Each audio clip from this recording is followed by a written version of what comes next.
Welcome everybody to the first episode of Game Set Match. I am Minako, and today I am joined by a legend in the FGC, a two-time EVO Marvel vs. Capcom 3 champion, hailing from Chile, one of the OGs of the Chilean FGC, Mr. Kane Blueriver. Thanks for joining us. No, thank you all for having me here. It's always great to have these opportunities to share with both of you. So I'm just glad that any opportunity for me to talk about anything like story, fighting game related stuff, for me it's a great time. So thank you for inviting me to this instance.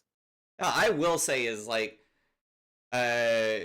KBR is one of my absolute favorite people to be around. Like, we've met so many times over the years through like Canada Cup and like Frosty Fostings and on through like when you were here in Canada for like a month and just hanging out. And like, fun fact is that we actually roomed together in EVO Japan in 2019 and just yeah. that was over there in Fukuoka, right? Yeah, that was a wild time. Like a lot of fun times, and I'm actually going to I'm going to Japan for Evo Japan. I'm going to be there for some time, but this time I'm actually thinking to maybe go to Seoul for a week or two. Really want I recently got interviewed by Gerald and Kevin, was in their podcast. So they mentioned that yeah, I could visit if I wanted to. So definitely want to take that opportunity while I'm nearby. just gonna jump in right now to segment one, which is the setup. And yeah, sorry, KBR, you're about to get set up. So your challenge today is you're going to play a match for us live here online. Okay. But the trick is you're about to you're going to have some requirements to do. So Okay. we just sent you this bingo card. You haven't seen this before, but you have to fill a line based on the requirements of those lines.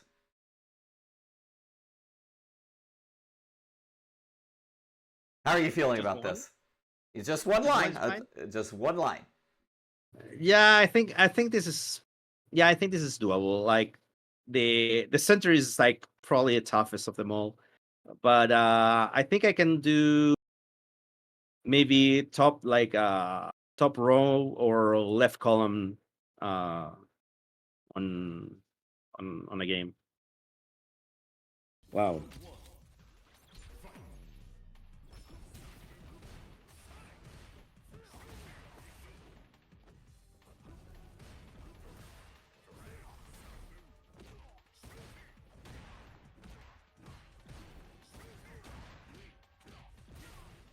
I know neutral driver, so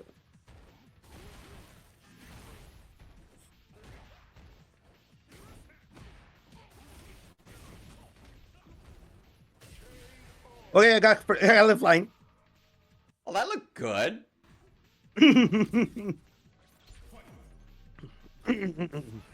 I'm thankful to the paid actor.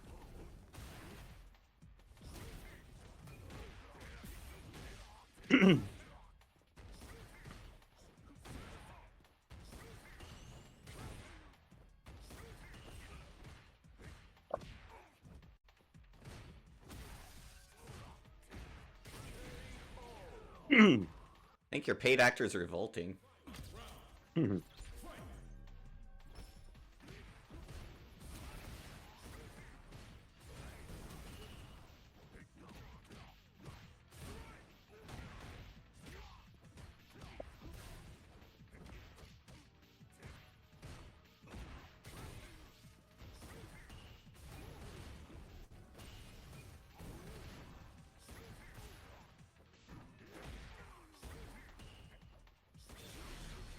Oh, why did you get that?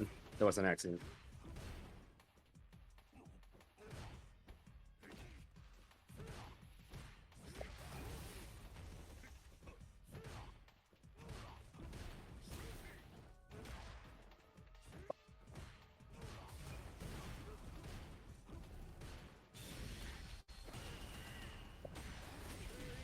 Okay, I got lift one. Got lift one. Here it is. Okay, so Kane, how did you find the bingo challenge?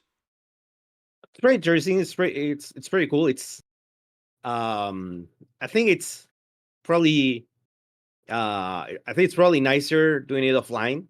I feel it's just like there's a feel like, especially when the other person knows that you're trying to do this, like, oh my god, it's like they're going to try to do this, and it's like I need to stop them from getting the line. But I think it's a cool concept. It's a good idea to um, challenge players to think outside the box. Yeah, yeah, so like, have you ever done anything like this before, like, in, like, an arcade environment, or in just, like, challenge yourself to do something different than your usual game plan to test the limits of how the game's played? Even I could manage something like that. What? What is this absolute monstrosity? Must have been the local punks, those demons. Not completely like this, but still sort of. More like um, I try when I have new ideas. It's more like in my case, more like trying to manipulate the opponent to doing what I want them to do, right? And so I do like very specific stuff to that is not like the the standard course of action, just to see how they react and see how I can use that to my advantage. And what do you think, how do you think this helps you? Like, I know this feels to some like maybe it's a silly challenge, but what do you think this does to help you improve as a fighting game player? I mean, it's kind of like putting weights on yourself so you can you force yourself to work harder or find alternative options that you won't have considered otherwise. Um, in in many situations, it can definitely help. Like in Marvel, for example, Marvel 3, I will compare it to, like, okay, so usually most people that play their anchor character is a character that's like the usually the strongest tier wise, but it's also the weakest they are at playing that character, just because they get to play less, especially in a game like Marvel, that can be like such a landslide. Many times it's very difficult to get to play your last character, because you either stomp over your opponents on with the first one, or you get rolled over and you don't even get to play your last character, even though he's supposed to be the best. They have to get in order to do their thing, right? So usually a lot of people have that as kind of like a weak point. So what I will do, for example, is try to play sometimes changing the team order and using, like, reversing the team order, just to get used to playing the character more, to be able to get more experience with it, more time with it, and get more acquainted to how to play it, in order to overcome that weakness. Well, after that, we're going to hit reset and go into the reset, our second segment, where we're just going to be asking KBR some questions. So basically, what you did just now was play chess with a few less pieces. But you're known to play chess before you even play fighting games to begin with. So I'm wondering, what benefits do you feel you gain from your tradition of playing chess before fighting games? I've always been immersed in anything that combines gaming and competition, right? So chess was of course, one of the natural first steps into that. And in my case, at least, what it has given me is particularly the critical thinking, the way I plan every time I sit down against someone, um, like depending if I know them or not, if I played with them before or not, like the kind of like the old school analysis type, and before everything having kind of like just like in a chess math match, my openings, my like mid game, my end game, like planned out how they should be, like having multiple scenarios played out in my mind already, and from there knowing which actions I should take in fighting games. That especially helps me because I never when back when I played chess, it was just like standard. It wasn't like all the reach of like the fast styles like blitz or rapid. So there was a lot more time to think, and this allows me, for example, in fighting games, to not have to spend time during the match thinking about those things, and that allows me to use my brain, like my brain processing power, to for things that are actually happen in the match at that moment, while other people has to like divide their focus on different things. Like it's basically I've already done some of the homework, so I can fully focus on the task at hand at the moment instead of like multiple things. I feel that's the biggest thing that having a chess background has given me in my fighting game experience. That's excellent. And to that point, like you've also been known to play Magic the Gathering, as we found out through your interview with Gerald. Um, you spoke about playing Magic the Gathering as well before you played fighting games. And in a modern era of fighting games where, RNG becomes a huge factor in outcomes, how has your past in like the trading card game scene helped you uh, and impacted your view on how to approach fighting games in the modern era? Mm, I think it has helped me make me more resilient to things that are out of my control. However, I don't really think that there's like really too much RNG stuff. Okay, so here's the thing. There's kind of like people tend to mix certain things. What happens in fighting games, like in the modern era of fighting games, that is not that they have RNG, because there's nothing like that's not determined like by like consistently repeatable actions.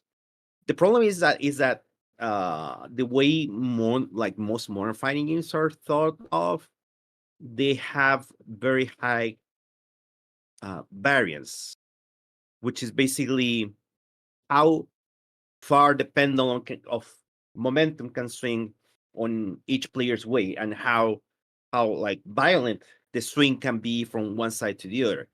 That's what's like very very rampant in fighting games nowadays.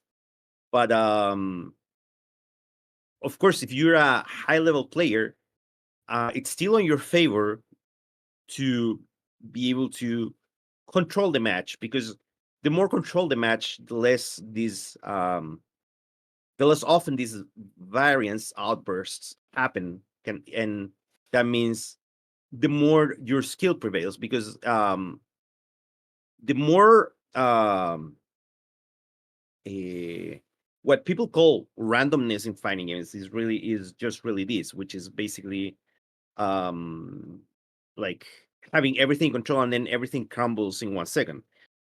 But knowing about like how what the game expects of you and your possibilities regarding this can allow you to choose like particular characters or particular strategies that are more effective on countering this, on or at least reducing it.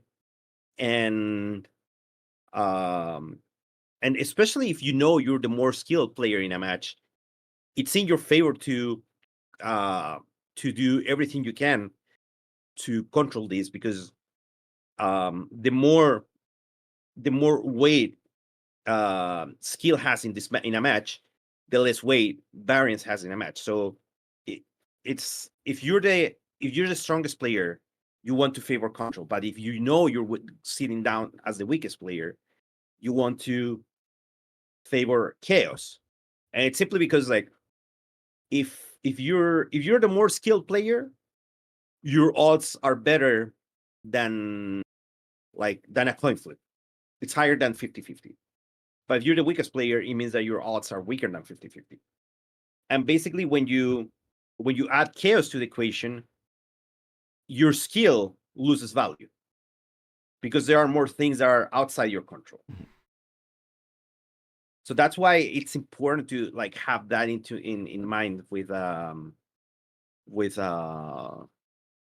kind of stuff. I feel for Magic in particular, what it has helped me bring into fighting games is more the analytical side, in terms of for example, a lot of the math for frame data, for measuring things, and also the resilience to accept things when they're out of your control. That's something that helps me both inside and outside the matches, really. So I feel my that's what Magic has contributed to me in that regard. I actually think that's a really good point. Like being able to accept that things are out of your control. It's something that I know personally. Like I've struggled with, in fighting games in real life, like not being able to accept that things are not within my control. I have improved in it, but I'd like to actually ask a little more about that because, yeah. So you mentioned that it actually helps you in fighting games and in real life. So when you're out of control, how are you able to take that step back, accept that it wasn't in your control, and how to adjust it to be within your control? It's more of a thing of being just there's kind of this narrative that is you need to be always in control, and that's not how reality works. I feel it's you need to be more accepting of that kind of thing, and learn to um, take a step back and analyze, and um, try to learn as much as you can. Mike Ross said it best many years ago. He said once that there are matches that you simply not destined to win. There are matches that you simply cannot win. There's no the reality is that there's no plot armor shonen hero comeback mechanic. No, it's there are some matches that you just are not meant to win, and the best thing you can do in those situations is to learn as much as you can. So by next time the same situation comes, you might be more prepared, and maybe at that point have tools to be able to change the fated outcome of the match. Yeah, I totally agree on that. Like, I have stepped into matches where it's just like not in the cards. Like, I have not practiced enough. I do not understand enough. But yeah, I think just being able to process a little bit at a time is and come back stronger the next time is always a good tool to have. Um, yeah, so I wanna since we were talking about high variance, let's talk a little bit about Marvel 3. One of those faded high variance games. But one thing about Marvel 3, especially like Ultimate Marvel 3, it's been untouched by Capcom since basically its release. Like no patches. The mechanics and move lists have remained static for the test of time, and But there is still like a lot of room to work within the competitive meta even today. Um, but with games moving toward a continuous release cycle of rebalanced patches and season passes to like shake up the meta, do you feel like the opportunity to fully explore a game to its full potential is gone, or do you think that the massive influx of players allow a game to be virtually solved before the next patch? I feel it's a little bit of both, really. Even though, like in the case of Marvel, even though um there's still like a lot of room to discover things, and a lot of things have come out. There's also the fact that the game was only like hugely popular for players for the first 3 years, I would say. After that, people started moving on. So, and it's a game that's not, sadly, it's not really, it's never been really played at high level globally, like for example Street Fighter does, right? So that means there's less people putting time into the game, less people devoting themselves to the game, playing at a higher level. So in general, it's a game that's has like in general less competitive demand, I call it.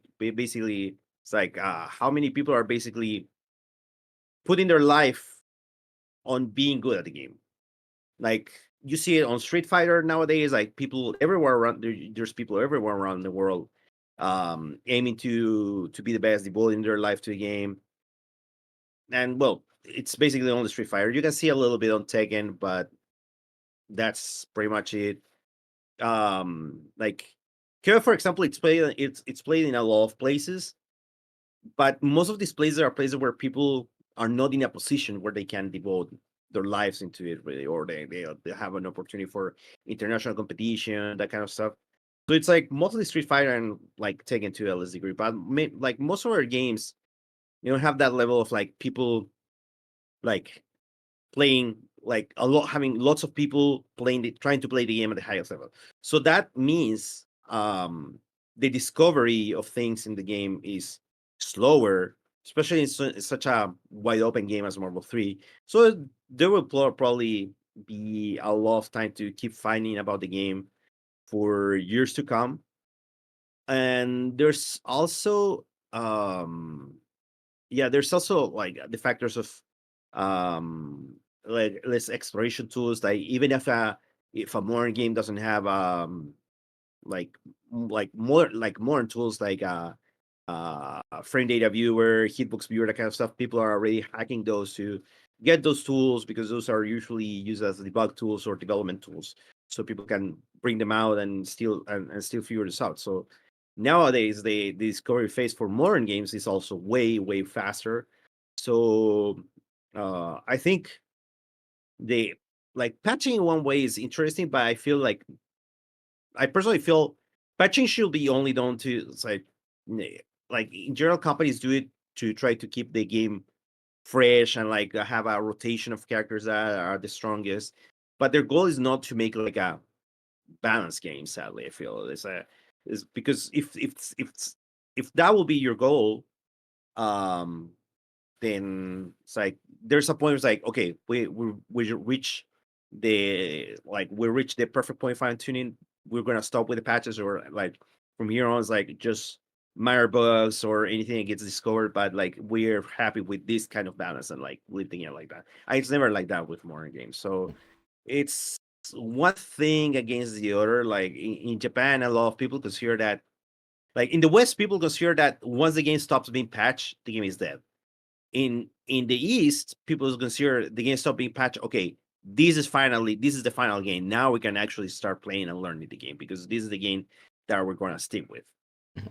So there's a lot of like differences in mindset that also have to do with that. Um, I do like the process of evolution. I do like the process of figuring out things. I feel one of the parts I enjoy the most for fighting games. But I would like it like I don't mind that there's patches and changes, but I would like them to have the goal of having um like the best version of the game possible and not just trying to shovel things a bit every time. Mm-hmm. Well, that makes sense. And like talking about labbing, and understanding like the meta and how the game's supposed to be played, like you actually forged your way through Marvel 3 with a pretty uncommon team of Hulk, Hagar, and Sentinel. And I'm curious, like, how do you forge a path with with characters that aren't really considered meta, or at the time when you started playing them even synergized? Like, how do you go about the process of like creating the team and creating the tech when there's not really a path laid out for you? Mm, Given my situation, I feel it's always kind of like I'm forced to have to be innovative because um I don't have any of the resources. Like the way I've always seen it is that I don't have any of the resources of that the players at the highest level have. Like at the local level, I don't have the experience or the natural talent of the OGs. And then if I take it to an international level, I don't have the opportunities like sponsorships or opportunities to travel to tournaments or things that multiple high level close training partners to play with. So at the end of the day, I need to figure out alternatives. Like, of course, there's clearly defined strong characters, but I feel that in the like I mentioned, I mentioned in different times, um, different games like offer you different paths to victory. Different games demand different skill sets from the player in order to be successful at that game. So you need to know what the game allows you to do, what the game values from you, and what the game doesn't value for you. And from there on, you need to figure out, okay, from my skill set, what is compatible with what the game offers me to be able to be successful in it. In my case, for example, since Marvel 3 is such a wide open game again, like one of the true sandbox fighting games, I feel it offers you multiple paths to victory. So, first of all, I cannot go by I cannot take the already the path that has been already taken because basically, let's say I try to learn um like Morrigan Dumberio, and then at prime time of Marvel 3, I had to I went to an American tournament and I had to play Chris Yee in the mirror. It's like, okay, I have the same team, but he has like more natural talent, more like sponsorship options, the opportunity to go to all these tournaments, multiple training partners nearby to practice with, like regular weekly events, all like all the exposure, like everything in his favor. So how am I supposed to beat him playing the mirror? Like my odds are minimal given those situations. So that's why I've always felt I'm forced to think of different options in order to be successful at fighting games. The thing is that some games allow you to do that, and some others don't really. So if if it's not the case, then I have to think of other ways to bring something new to the table. But it's always that I have to bring something new.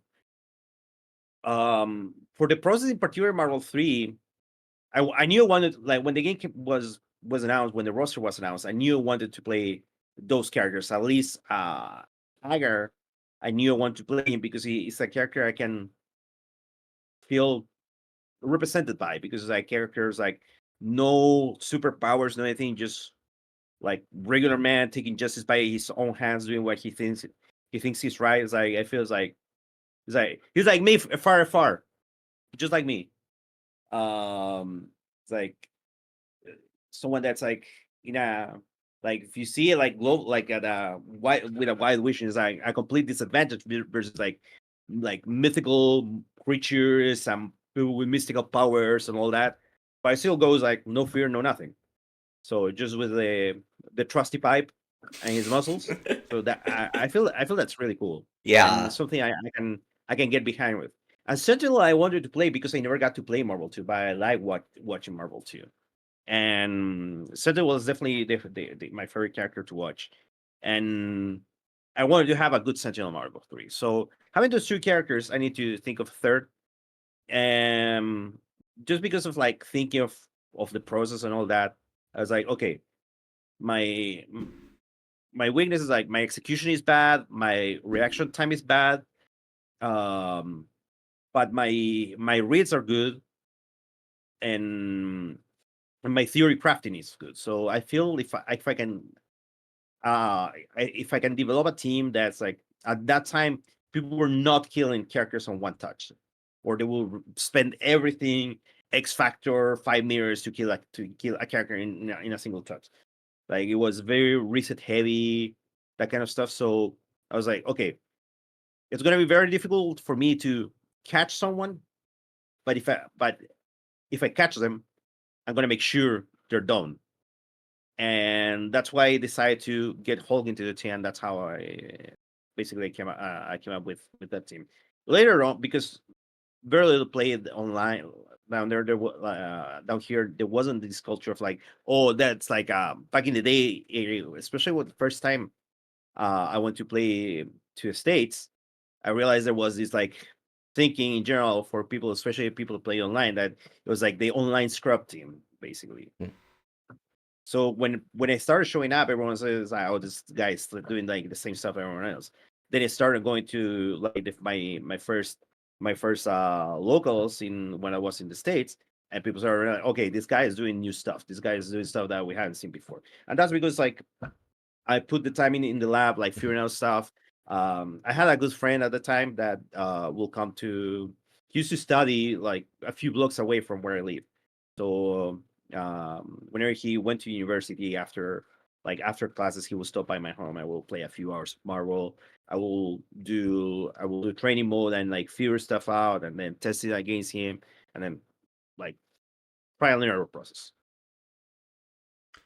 That's interesting. But I one thing, since yeah, we're talking about the lab time and what it takes, I kind of want new players and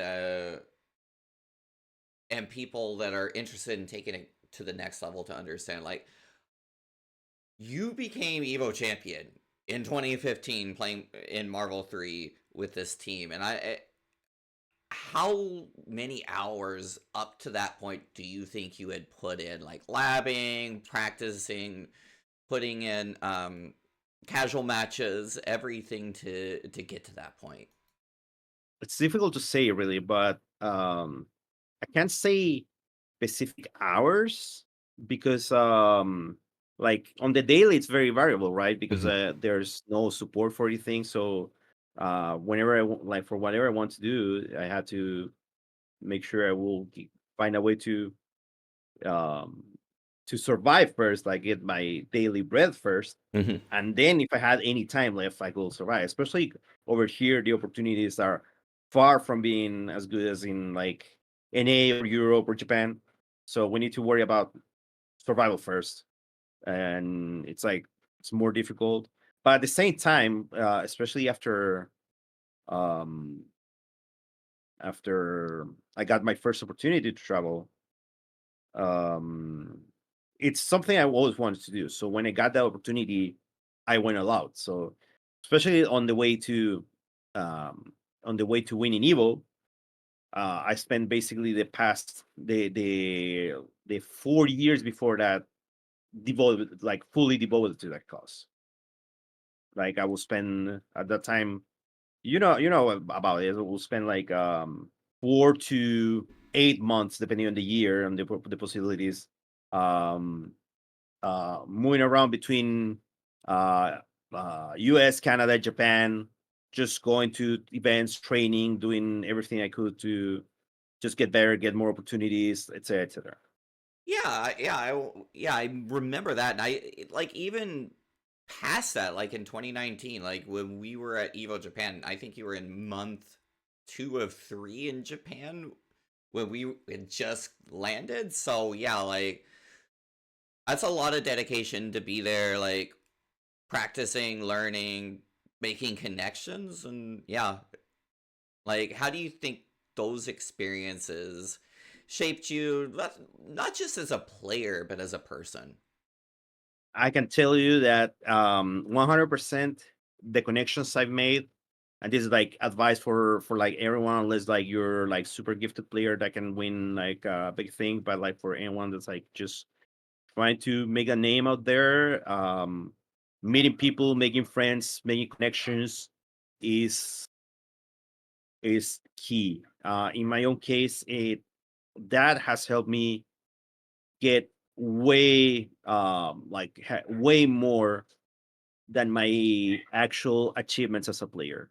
Like there were many times where I was basically about to throw the towel, pretty much as like running out of options, and then because I had made a certain friend or I had talked with a certain person at a certain event, an opportunity came that allowed me to keep going. Basically, if it wasn't for other people, I wouldn't have been able to do anything of like all the things I achieved. Like started like starting with all the people that helped me like, with a place to stay, and then moving on like from opportunities to invitations to events or like just helping out like in particular stuff like moving forward, or like this person's like, oh, knew I was putting on time or like putting on results, so they put a good word for me to this other person, and that led to me like having a certain opportunity on like to make some extra money just to keep moving forward. All that add up to being able to do what I've done. That's awesome.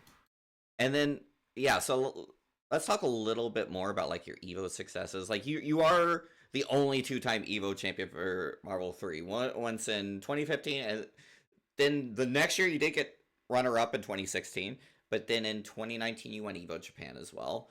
But one thing I've noticed, which baffles my mind at times, is like I've seen people try and like delegitimize like your tournament successes. Like yeah, you won Evo 2015, but it sparked feuds, most notably against Filipino champ, and it culminated into that infamous exhibition match at Winter Brawl, followed by you getting the better of him in grand finals of the tournament, where it actually counts. But and then in Marvel at Evo Japan 2019, social media was delegitimizing and saying, "Hey, no Americans were in that bracket. What does it matter?" How do you handle that kind of negativity from people that want to downplay like your success, and keep it in your mind that, hey, regardless of what they say, I've done it. Nobody can take that away from me. It's fairly simple, really. I don't really handle it. The moment I have to handle something like that, then it becomes my problem. So I just don't handle it. It's like people want to say that, their problem, not mine. Like I'm too like it's been too hard for me to be able to achieve these things. People will not understand because they don't know the difficulties that someone from here has, or what people have to go through here. So and I don't and I cannot expect them to understand. So it's like they want to say that. I mean, people are free to say whatever they want. It's just that like the moment I start caring about that, I start making it my problem. So I just don't bother. It's like, why should I? I'm too busy doing my own thing.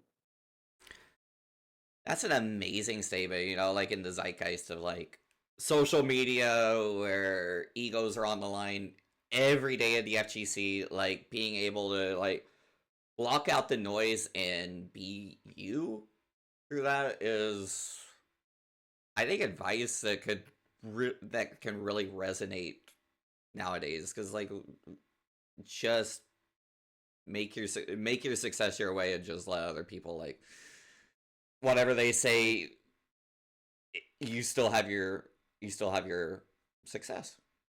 Yeah, it's like I know what I've done, I know what I achieved, and that's he always says, like, I only have to answer to myself, no one else. Mhm. So it's like and like when I was young, when I was in like middle school, like especially around like primary school, middle school, I used to care too much about that, and that caused me a lot of problems. So eventually I learned to like you said, to just not bother with that. Mhm.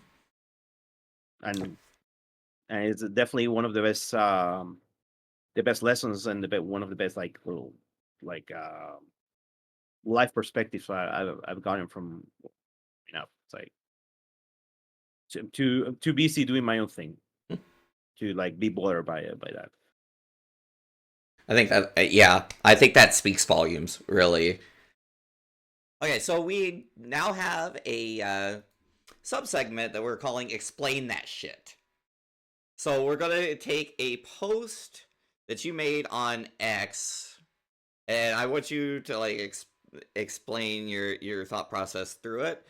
And you made this on March 8th, shortly after Blas got second at Capcom Cup. Okay. Yeah. And it says, "I'm jealous of Blas. Not much more I can say. I wish I had that caliber of talent. All the props to him, just the beginning of huge things to come. And don't forget, he's not alone. He's just the vanguard of a golden generation. Hope I can take some of that skill for myself too."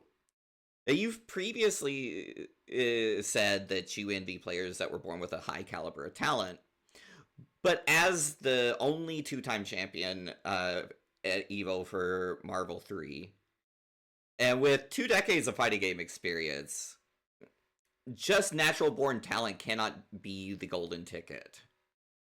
How have you worked towards a professional career in fighting games, and what do you see that is different in this next generation? mm, I mean, on my side, I had to get lucky for sure, more than anything else. Like back in the day, there were no real opportunities to travel, so I got lucky that at some point some people that had money decided, okay, we want to give the opportunity to people that don't have the resources, so we're gonna do a tournament with the with a ticket to Evo as the price. If it wasn't for that, I wouldn't have gotten anywhere in first place, even though I have been at that point I had already been playing fighting games for close to 10 years, but the opportunities, resources were just not there. Unlike that, there were probably a lot of people that could have done it. And once I started doing it, I just maybe I feel um like knowing how difficult it was for me made me wanting all the more and just be more focused on and devoted to do everything I could despite the limited resources, and that put me in a position to achieve the success I had. But it also has to do like different, like again, different time, different. Even the games were made with like rewarding different values from players, demanding different things from players. So like for example, in current times, I won't have been able to do what I did before, and even much less in the past. Like if it was in the 90s with our arcades games, are fighting games are mostly arcade based, without being able to like lab practice like that, even much less. I was talking with someone about that a few days ago. It's like, um, yeah, there was less tools to learn, but also fighting games were less complicated back in the 90s. There were less systems to learn. It was more straightforward about like learning the engine, like the system, and then from there on is just like putting hours playing people and like trial and error, right? And a lot of that can be skipped now, or like a lot of games don't even need it. Like a lot of games are allow you situations where you if you get your if you do your thing right, you might not even have to interact with your opponent at one point. So it's I think it's like a perfect combination of like the moment where it happened and the circumstances that brought me. You have, for the younger people, you have to consider that it's like it's a new age. Is like the kids these days, their brain is molded differently. They come from an they were born in an age of accessibility where everything from the moment they were born is at the reach of their fingertips. Like you see 5-year-old kids with phones now. It's like it's it's a bit insane if you ask me. But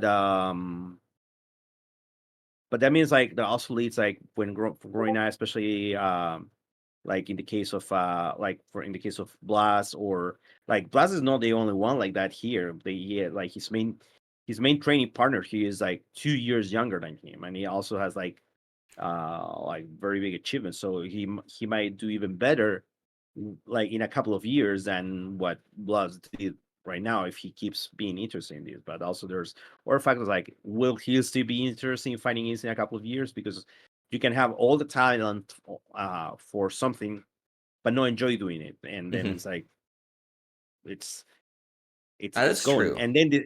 And then these kids are raised, yeah, usually their parents are old school FGC, so they're raised from a very young age and have access to things. I don't blame. I mean, I won't use it as an excuse in my own case because I was always a resourceful person. So I had access. I will like go out of my way back in the day to find frame data for stuff when even most people in NA won't have access to it. Hmm. But I think that kind of like complete devotion to the cause allow me to be able to be successful. But for me, for example, it took me like 8 years of playing, like 8 9 years of playing at a local level, trying to get like making constant conscious effort to try to get better. Plus the time I spent when I started traveling, so it was 2012, 13, 14, 15, like somewhere between 3 to 4 years. Um,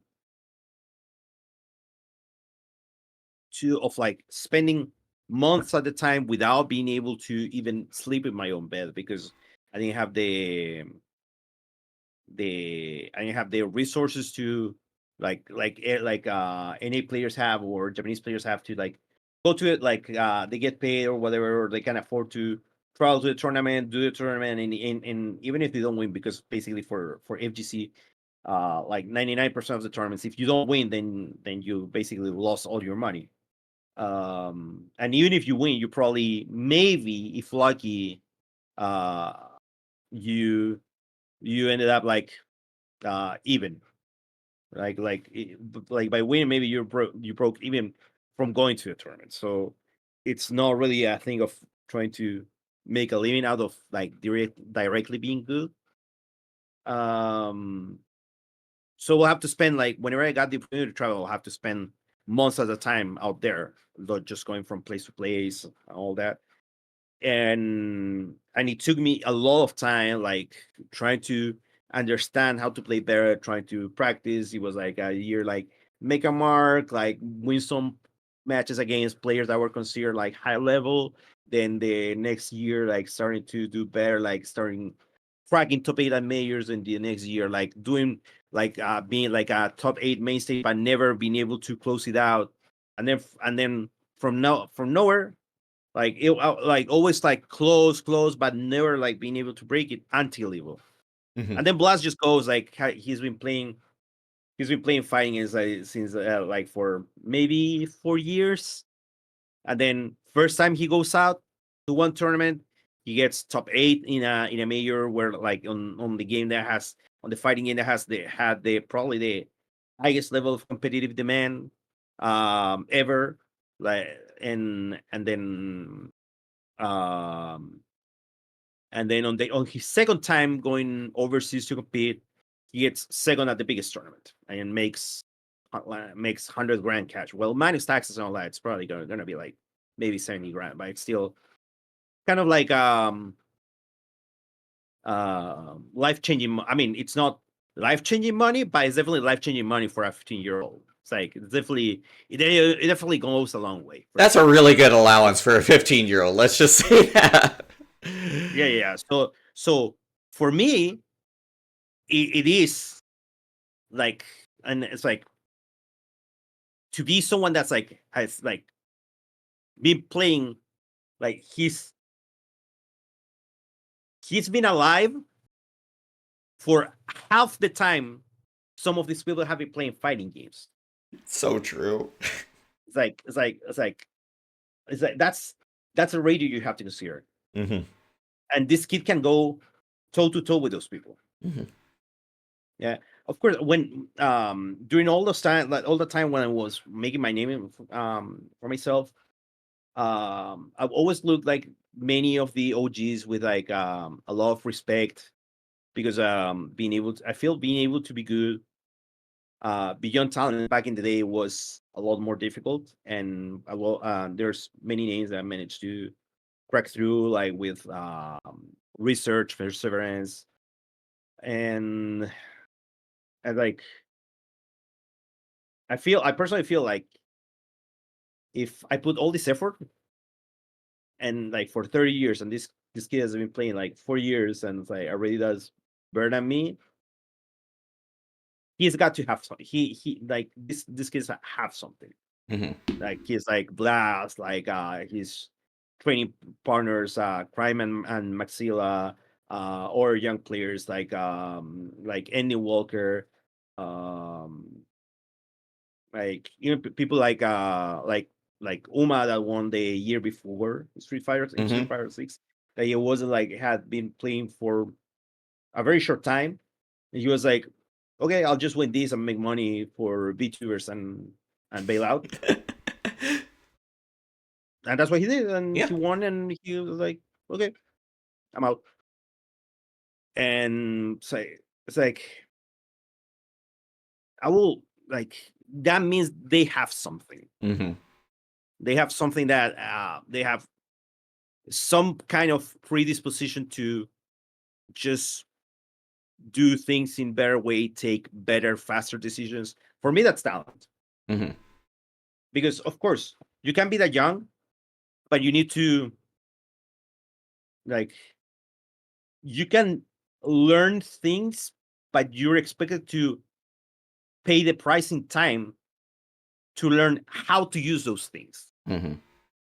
It's like it's always been like I was really more like fighting games, particular more to learning a skill, like a trade or like a trade skill, or like something like martial art. It's like you can learn the things, but the process of learning is what actually teaches you how to use those things properly. Mm-hmm. Like there's that's why they're also called disciplines. While other things are like more like science, like research. It's like there's all this ethics thing behind it, because like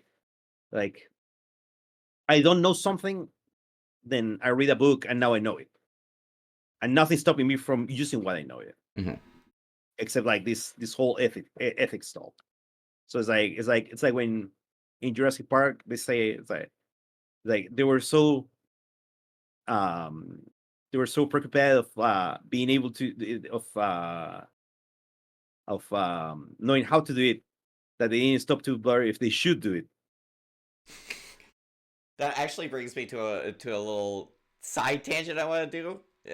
Since you're talking about the ethics of science,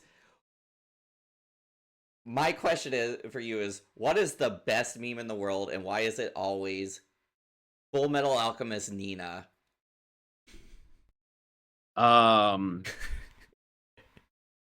You know what? I mean, it's part of my personality. I just like I just like experimenting with people. It's part just like what I do on fighting games. I just like knowing what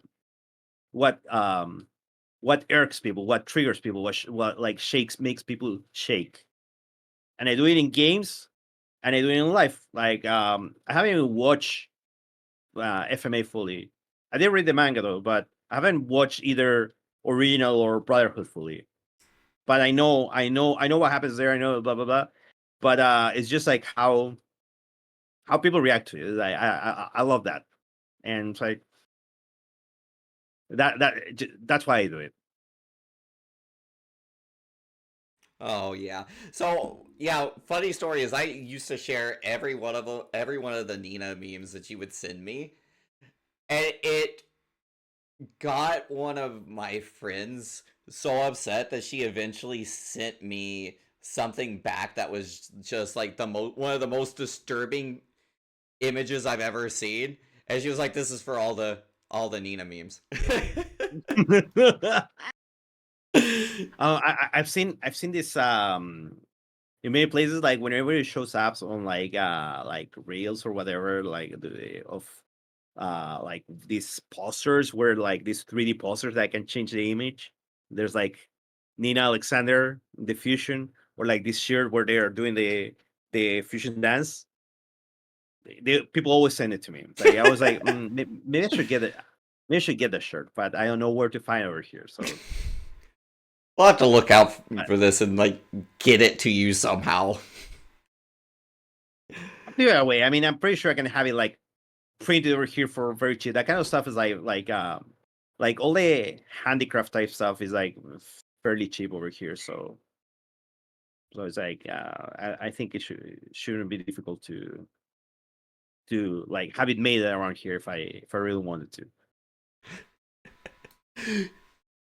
But also, like, since we've been talking, like, about, like, your experience with, like, high-level play and everything, you mentioned on Gerald's Quarry Gaming podcast that you were a judge at 15 for Magic the Gathering,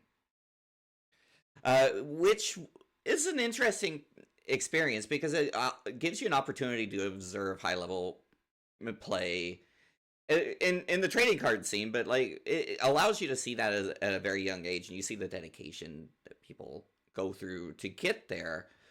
What advice do you have for the younger generation that wants to excel at fighting games and esports in general, uh, to leverage the resources around them to get to that level that you did, like make it to Evo, like not just make it to Evo, but win it?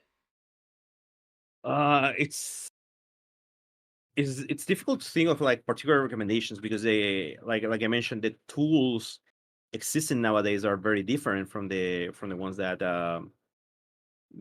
people had back in the day, right? Yeah, and So let's expand on that just a little bit because we grew up in the same era of the FGC, because like Street Fighter 4 and even like Marvel 3 and Ultimate Marvel 3, which came out after Street Fighter 4, notoriously bad netcode, both of them. 4 was playable online because of the influx of players that were available. But in the modern era, like it's unplayable because of the delay netcode. But then on top of that, a lot of players don't understand that we grew up without frame data in training mode. This was stuff that like explain how you would like research that in the old days versus nowadays, where you could just like, okay, I'm gonna go into training mode, find out the frame data, okay, now I know how to punish. I mean, back in the day, you had to spend a lot more time on just trial and error. Things took longer for the same reason. Again, so for most games didn't have really available frame data. That just started like with like physical guides in the West for Street Fighter 4, I will say onwards. But before that, all that kind of stuff, like for any game before that, it was just like obscure magic in the West. Japan and East Asia in general had guides for this kind of stuff. Where they had all the info, but of course, again, this was all printed, not digital. So you had to find scans for these Bibles if you wanted to have any kind of access to frame data. A lot of stuff sometimes was incorrect. Yeah, like there was like sometimes additional information that wasn't translated, and you because it was again in Japanese, and all you could see was the numbers, so you will miss some details. So it was pretty tough back in the day. So um now all that process is like very streamlined. There was also like very few sources of information on terms of videos or resources, that kind of stuff. Like anything you could find like on a 144p video from recorded from like a random Japanese arcade footage. It's like you have to figure out like what the new tech was by looking at a couple of pixels move towards each other. But on the other hand, there was this benefit that was like since the thing was kind of like more niche, there was also like very very specific places where you could find all the information, like for um basically um for fighting games in general. It's like all the information you could find was like in at least in English, was spread across one like three sites, 3 or 4 sites, depending on the game you wanted to play. Say for Capcom games, you have like in general you have SRK. For um Taken, you had Taken Saibatsu and so on. It's like they were like very um like you didn't have to like dig too deep. Like you knew where to find it. Like but it was very like it wasn't much, but you knew where to find it. Nowadays, like if you want to learn about the game, you have to go to the wiki of the game, that like who knows where it's hosted when. So I think it's like mm, the difficulty back in the day made sure that like people that will stick around were more passionate about the thing. Nowadays, like there's um there's a minimum of difficulty, but because of this age of accessibility, especially younger people, they're very they're very averse to failure, to things not going their way. So the moment they don't find like the things, like, oh, okay, I'm done with this game, right? So it's not even like a difficult thing. It's like game difficulty things, like just simply like, oh, there's too much work to try to find like where the information for this game is, because they're like the thing should be already there for the most part. Considering that, I feel younger people do have like everything in their favor, like nowadays, to be good. It's like even I feel even the games are tailored to what younger people excel at. So I feel um uh, more than like in-game advice, just like just try to stay engaged on the game. Make sure to enjoy what they're doing, depending on their goal, of course. Because I personally think that if you want to be like, unless of course you're like one of these once in a generation gifted prodigies, if you are someone that will have to like devote to something in order to be good at it, it's like spend an ungodly amount of time to just be able to play out at the level for people that are also in the same position. I feel there's a point where you have to end up hating what you do in order to be successful at it. And you see it like in like the biggest sports players, in musicians, that kind of stuff. I feel it has to get to the point, if you like, if you want to get to the highest level. I think that's an interesting dynamic because a lot of people think that you have to love it or all the time or it's not worth it, and then they end up like it, the moment like it doesn't feel enjoyable to them, they walk away. And that's across the board. Like they're like I feel like with any hobby or career path, like there's a love-hate relationship regardless, because there's going to be days that you wake up and that you're excited to play or you're excited to do this, and there's days that you don't really want to do it, or there's days that you do it and you hate it. How do you keep so I guess my advice or my question would be, what advice would you give younger people that feel like they have to love it no matter what? I mean, I feel if in general, yeah, if you're not loving it, then like what's kind of the point, right? But if you want to get to like a further level, especially like the highest level, and that's when it changes. Mm-hmm. So like early on, just find the game that you enjoy, or find the game that will allow you to share with the group of people you enjoy, or find the game that has like a character that makes you like really interested in playing that character, and like more than worrying about, for example, who's the strongest character, because you already have to worry about that unless you're trying to play at the like really at the highest level. Because like for example, people focus a lot on like tier lists and all that, and people forget tier lists were made with having in mind like that everyone playing like in a matchup given by tier lists is like are like both players are like at the highest level of play for both the game and for their characters, and that's when the numbers start to come. That's Mm-hmm. why even though um like I should be losing every single match against any top tier in Marvel, I don't, simply because like on paper the matchups are terrible, but on reality I know how to play against almost everyone, and almost no one knows how to play against me. Mm-hmm. And that's what basically gives me the edge. That's true. And now, another thing is like coaching has become very prevalent nowadays and actually very popular. Do you think it's a useful avenue to get coaching for players that feel stuck? Mm, I mean, I kind of do that, not at the level that you see it. Uh,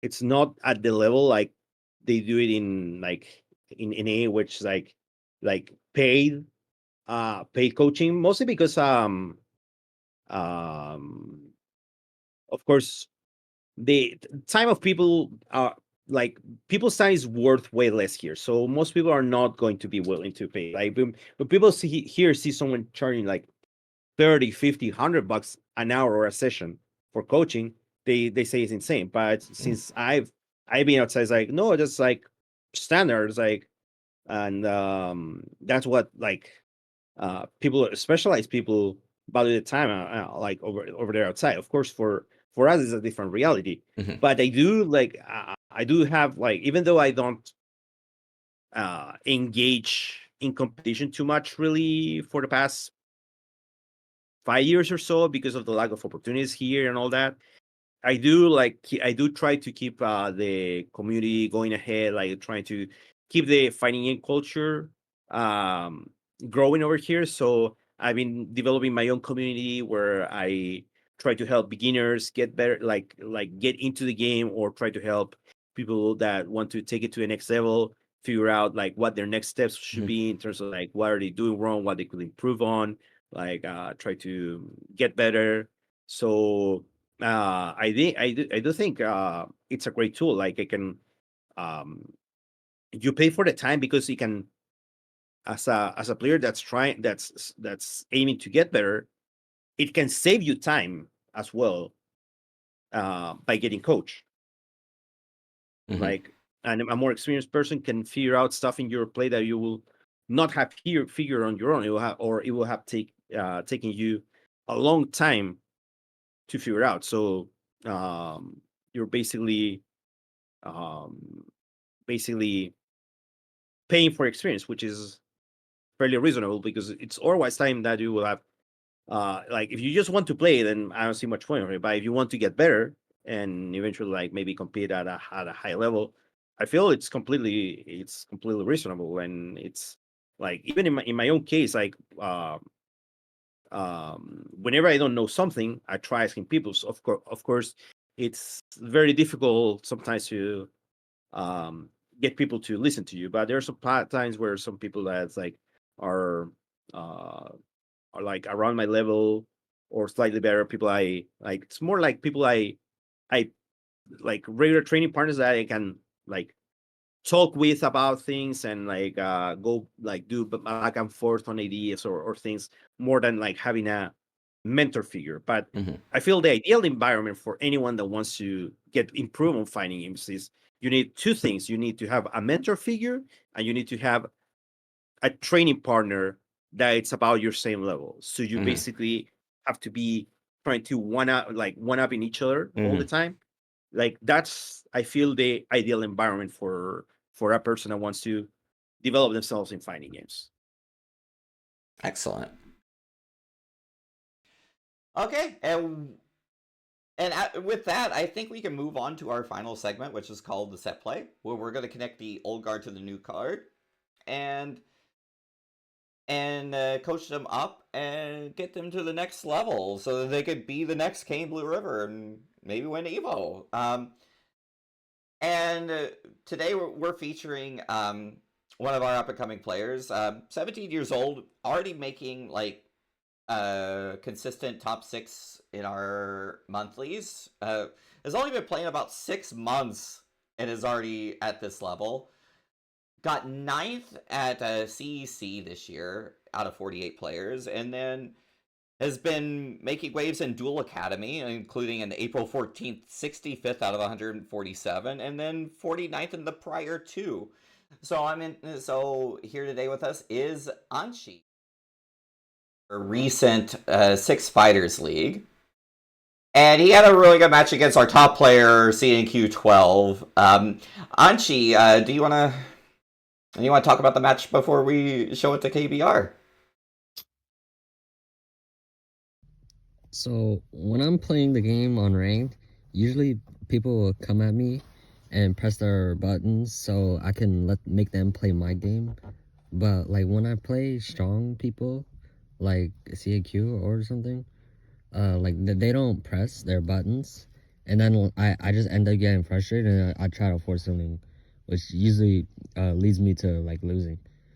Uh, how would you approach this and like make your opponent play your game? Is what I'm wondering. It's a common um like plateau common plateau of players that are developing versus like established strong players when that happens.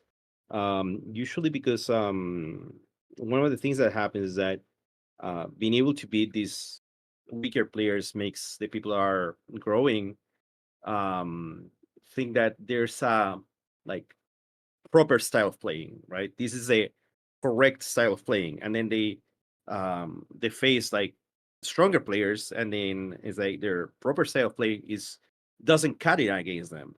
So this is where adaptation, not just adaptation, but more than that is no like absolute best way of playing, right? You need to be playing what the best way to play in a single given match situation is doing what works. And usually what works actually changes, not only depending on the matchup, but also depending on the person you're playing against. It's basically the easiest way to put it is a kind of like a triangle where um you have the like you have the scrub type of play, scrub slash random type of play. You have the solid play that beats random, and then you have the like high level play that beats solid. but then when you're trying to play high level, you're expecting to beat this, but then when scrub happens and you organize your opponent like move to this kind of gameplay, high level doesn't beat it anymore. It's like you're going to lose. Like, oh, that's like this guy is good. It's like how, like, why is he doing wake up DP? Is he not supposed to do? But you have to acknowledge that people can switch. They're not fixed, and as they switch, so you have to be able to switch and be always a step ahead of them, right? Another factor is usually putting your opponents like too high on a pedestal, like maybe put it like if you sometimes people play someone that's like they know is strong and they put him like too highly in a position and start respecting them too much. And respecting them usually means you're slower in doing your things, or you're or you like you give them the space to plan out things instead of like trying to um like pressure them to have to be busy thinking about how to deal with the pressure. And like pressure is not necessarily being like super rush down oriented. You can also have kind of like a passive pressure, like just knowing where to be pushed, like where to push buttons, and smaller them by attrition instead of like just going through full rush down. One of the most important lessons I got early in my career when like started traveling, it was something I heard from Combo Fiend once, and he told me always assume your opponent is a scrub until they prove you otherwise. So because it's always easier to adapt like to like assume they're like bad, and then it's like, oh no, they're not bad, they're good, so I need to take it up a notch. Then the other way around, it's like, oh, this guy is good, so I shouldn't be doing this, and then you miss opportunities, or like you get hit by stuff that like, oh, but this guy is good, you shouldn't do it. It's like it's very difficult for because of how people's mind work to like level yourself down, right? And one more thing is that I feel it's really great that especially like a young player, um like, and so early on during the career is willing to do this kind of thing, because I think one of the hardest thing for players that want to be autocritical and try to improve is being able to watch their matches, especially the ones they lose, um looking for like what can be improved on, because that's when you learn the most. But it's very damaging to the ego to just like, yeah, I screwed up here, and like I should have done this differently, this better. It's tough for most people to accept that, so most people are not even willing to do that. So the fact that there's this instance to do that, I think it's great for the for people like Anchi are willing to participate in this, and of course for you to be willing to provide this instance to help them improve. Yeah.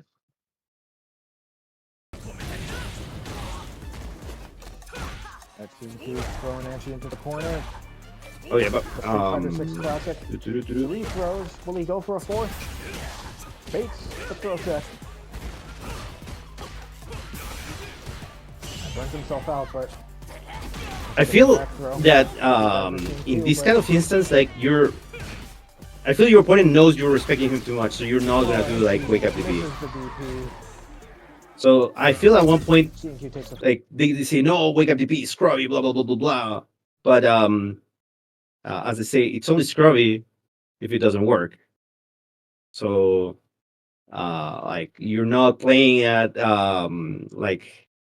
like people try to play like they're like there's like Topanga League or like Street Fighter League Japan, that kind of stuff. Like you see that over there because uh Japanese players are usually like a lot more risk averse. But over here is like again, the right play is what works, right? So I also saw you miss an anti-air there. on the first round. So of course, always like try to like the improving on anti-air rate is it helps hugely on development for sure. It's like even if you have to do drills like on training mode, just being able to like DP on demand is it helps a lot, like more than people can understand. Like First round. there's once you get to a certain level, it's like because I'm kind of like it's very impressive because like in this game I would say it's like I'm at a like probably at a similar level as you like the only time I tried to play online like ranked earnestly it got to like 1700, which is decent but it's not a lot, so it's very similar to so like with such a short time like I know people that have been playing for years and they're still stuck in diamond at best, so you have to like your progress is definitely no small feat for sure.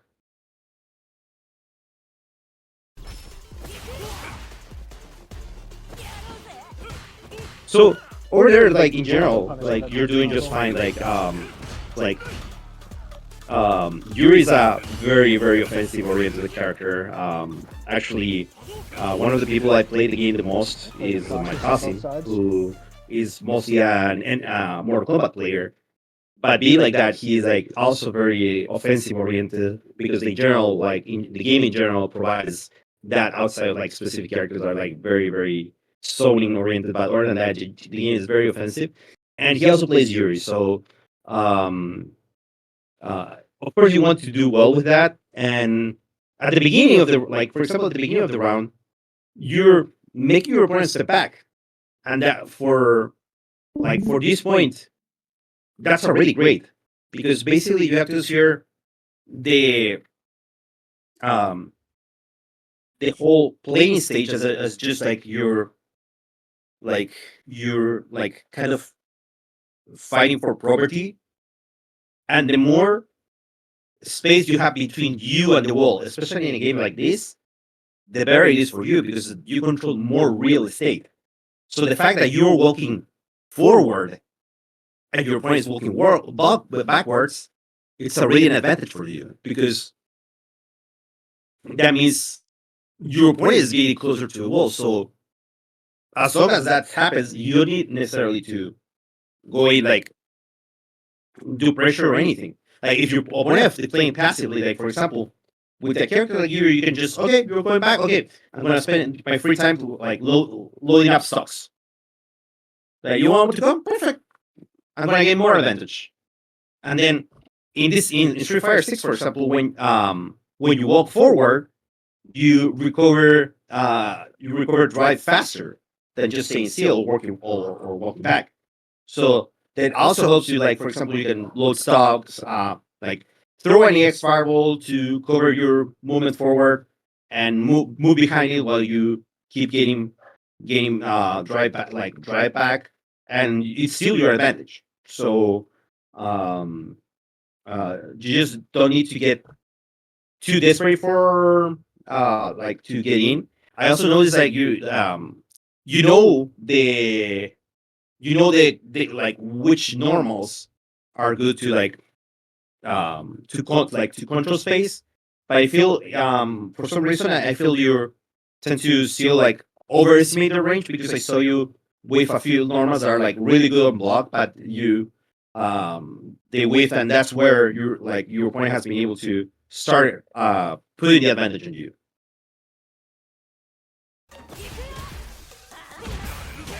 West to throw. Seems he's going to take him to the corner. For Yeah, or they're too far for grab. Yeah.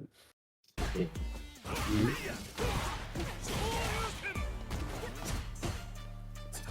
Oh, nice grenade. Level 3 should close this out. I think that's a perfect. It's interesting to see that. I mean, of course, there's issues in defense, like in general. I didn't see you do anything like any um any drive reversals, for example, right? And there's some points where it's relatively safe to do drive like for example, if you see you see um Ken's first gen right kick, you can almost safely be sure that they already inputted the like a follow up, so that makes doing drive reversal relatively safe, and that's a pressure you definitely want to get off. Like you definitely don't like. It's basically more than like fighting in general. The game is like just this game, particularly, I feel is just like pressuring the opponent into a corner, and that's where the actual game is usually played. So one of the things um, that makes the high level players like stand out like in small details is that they understand that, and they do everything they can in the realm of possibility to avoid getting cornered, because that's the situation where you don't want to be in this game. And CMG takes the first game.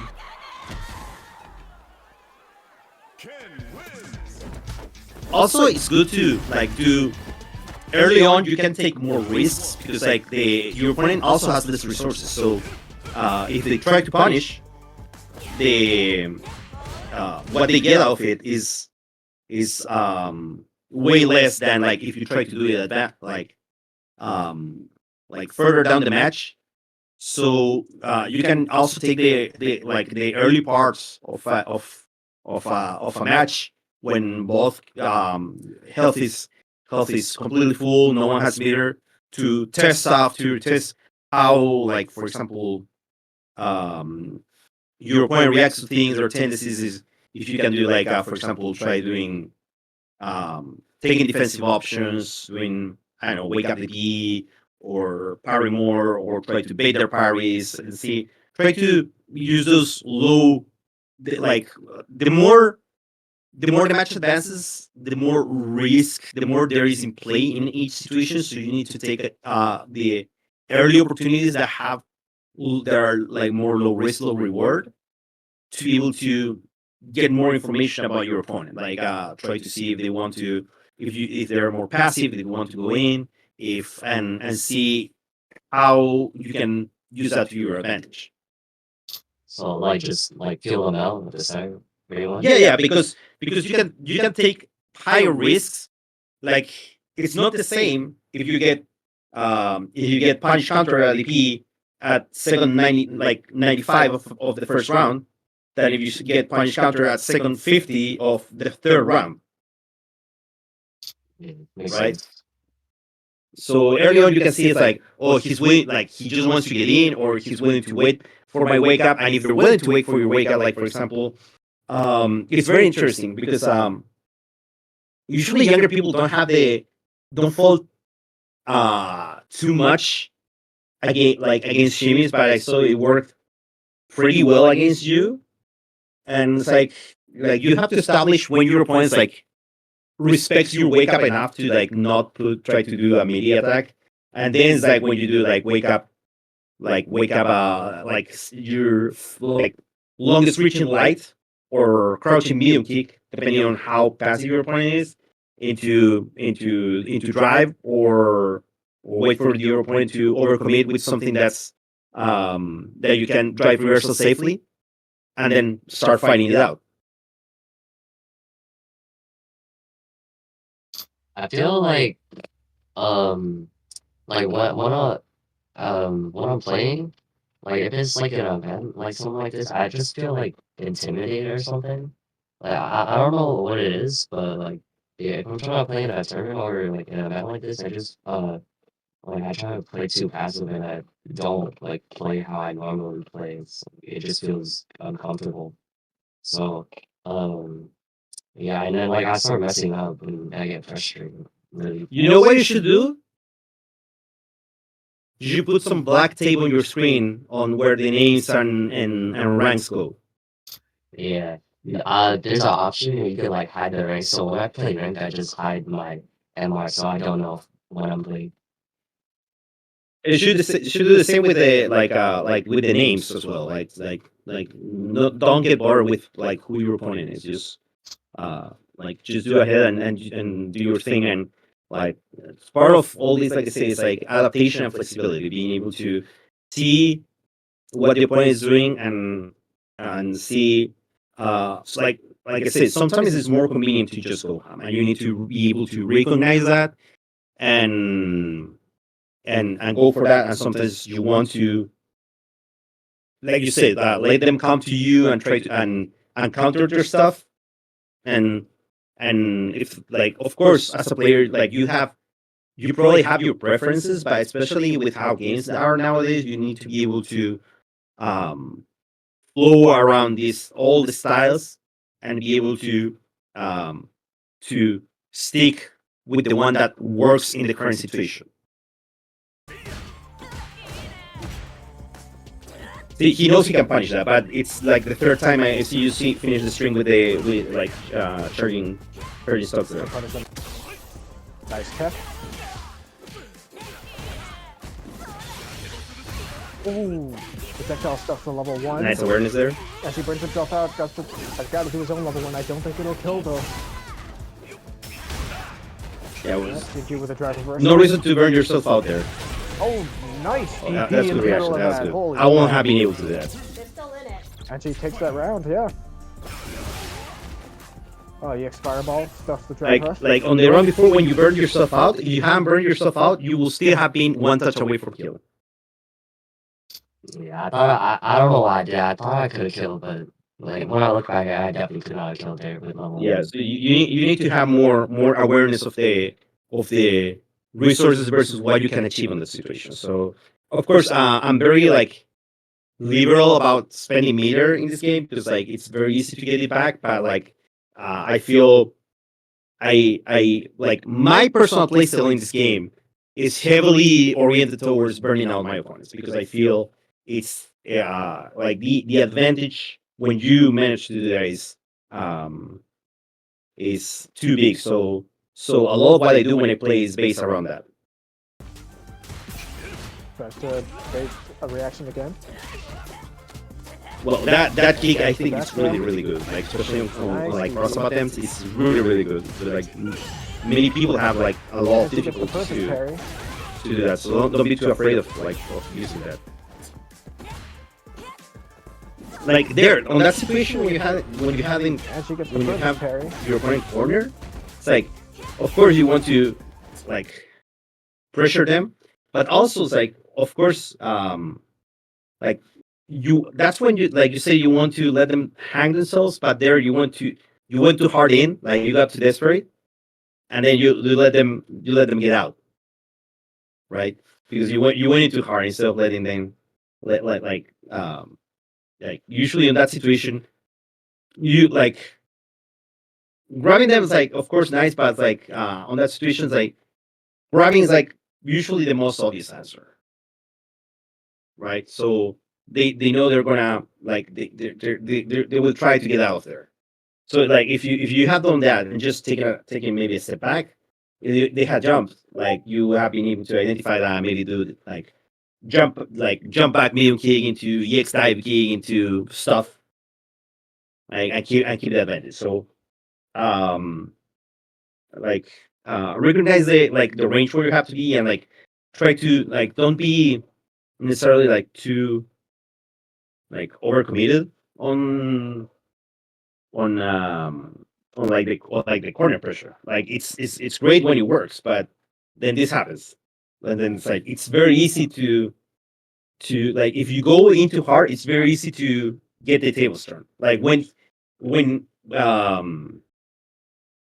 your opponent is corner pressuring you can notice your opponent also is not all the time going in. It's like taking a step back because like just before you try to jump, like do something and then jump over is like absolutely ready to DP because he like your opponent feels that you want desperate to get out of the corner desperate. So you're gonna and also that's also important. Like try to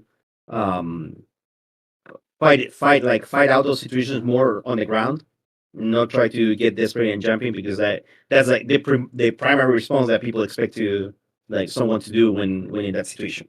Using burnout. It's fine. It's fine. Burnout. With DP. Okay. And she should take this with the level 3. Yeah, the critical art. And if anyone can harass and annoy CNQ, it is Anchi. And good with punish order. See, you need to. She takes him to the corner. Anchi goes Good. with the That was good. ESDP. That was good.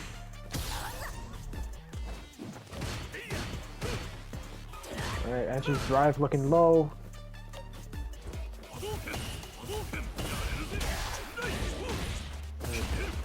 Drive rush, heavy punch after the.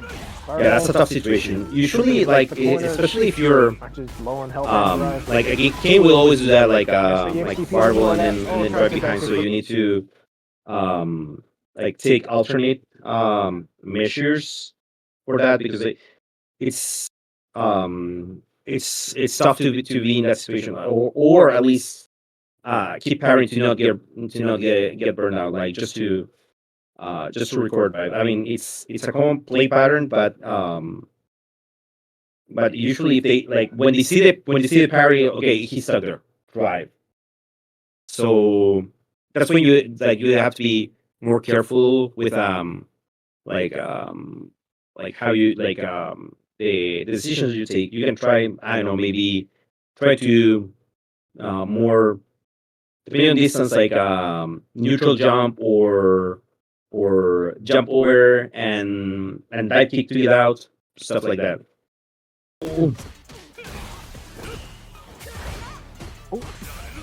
Doesn't get a punish on the EX dive kick. No, again, see, this is like string, step back, let you jump, TP. So like just going, okay, we're gonna burn out.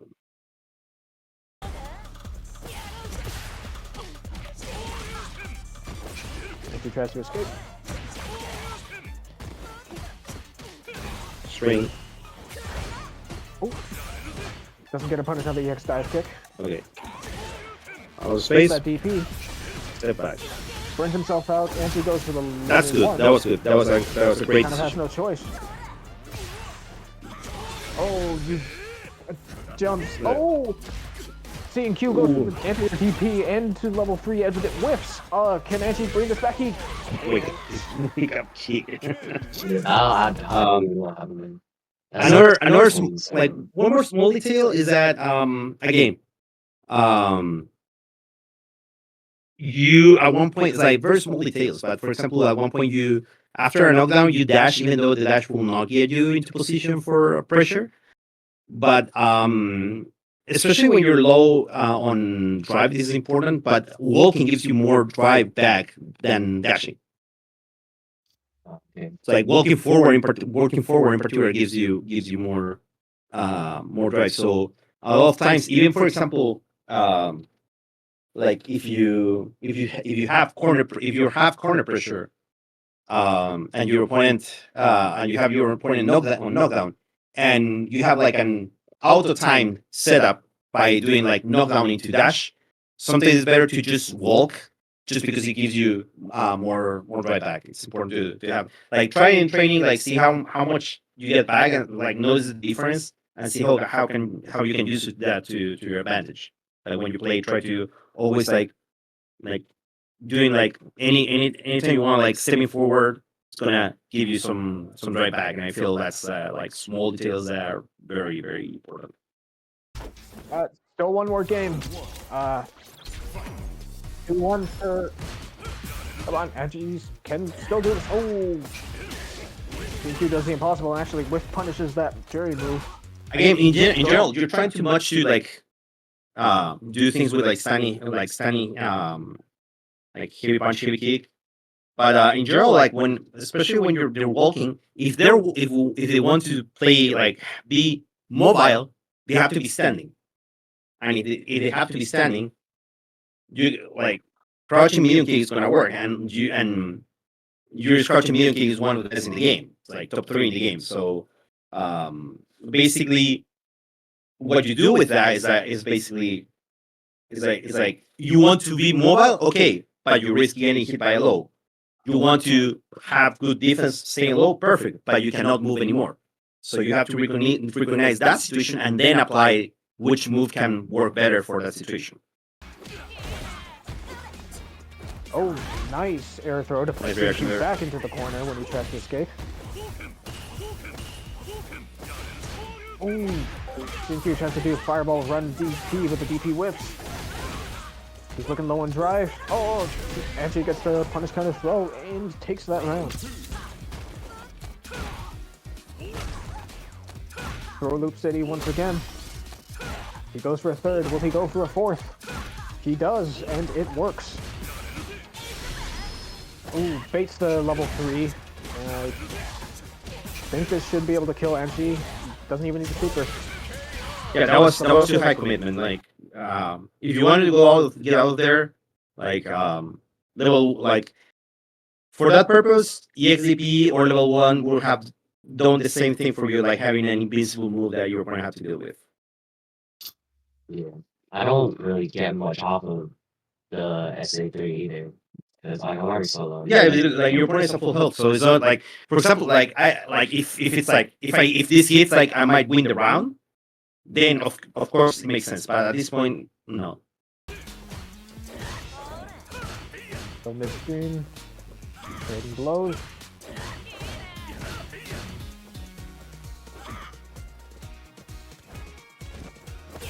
See, the thing is that even if you're at that safe distance to not be punished, you still give the when you do string into stock up, you still give the advantage to your opponent to do things, and then like on each one of those trades, you get a stock, but you're like the Ken is doing fierce into string that's doing a lot of dry damage into you, so he's like always getting more from that than you. EX fireball here. Gonna see what Anchi's gonna do. Like, or they're in an advantage, like in that position of disadvantage, you want to like, considering how low your drive gauge is, you want to delay confrontation as much as you can. So a good situation, that's a good, like, you threw a fair fireball, your opponent has no clear intention of attacking. I feel that's a good time to like just stay back, like maybe stocking up. And usually, like when people see that, people get desperate and try to get in. So it's a good opportunity to have to have that in consideration, to just get some of that dry bag, and while trying to bait them into making a mistake, like overcommitting on their offensive. In general, the big issue was mostly you got cornered, and then your opponent got reap the rewards from that, basically. But like in like the general play is, it's not like you got like absolutely like outplayed or anything like that. So I think there's definitely things you can improve, definitely things that like I saw in your opponent that you could have taken advantage of. But that's the kind of things that like can help you improve and like make it closer and closer every other time that you play against the same opponent, or against others that you see have this similar patterns when playing. You know which of your attacks are good. It's just that like you're pressing them like in general, for example, just outside of range, and then you're getting punished from that, and from there, like Ken is one of the characters that can take a lot of advantage of that. So of course you don't want to do that, but like but you can definitely be on defense to yourself if you see like if you know what your opponent's trying to do. Like I said, they're walking a lot, like to try to control space and like be on like try to have good spacing, but then like one hit into you're just crouching Mio kick, and then you can start doing the same thing to them. So it's basically seeing what what they're doing and what you can take advantage of. And again, it's like if they're passive, you can also do things to gain advantages to make them come to you. So, but in general, like you says, like not poorly played at all. You played very well. Again, you got one game out, so it's definitely you got one. You can definitely get two. You can definitely get three. You just need um to be more aware of where to press your advantage and be more careful. Like see how much your opponent respects you and All right. Well, I thank you, Kane, for providing the coaching for Anchi. Anchi, thank you so much for coming in and allowing us to show this match so we can help you on your journey. Kane, always a pleasure. You're amazing. I'm so grateful for you. If there's anything that you're doing right now that people would be interested in, anything you want to share? like I mentioned, I'm running a Discord community, kind of more of at a local level, where just helping like more people get into fighting games, no matter the games, like the space for everything really, or people that want to get better and improve. Other than that, just like streaming fighting games or other stuff I like every once in a while. Um, that's pretty much it. And like just like sharing event info wherever I find around, or shit posting on my social networks. Like it's like I'm from Latin America. Like we thrive on that. We thrive on the memes. That's memes give us that gives us the memes give us the life force to keep moving forward. All right. Yeah, I totally see that with you, and I totally agree. So yeah, once again, Kane, thank you so much for joining us today.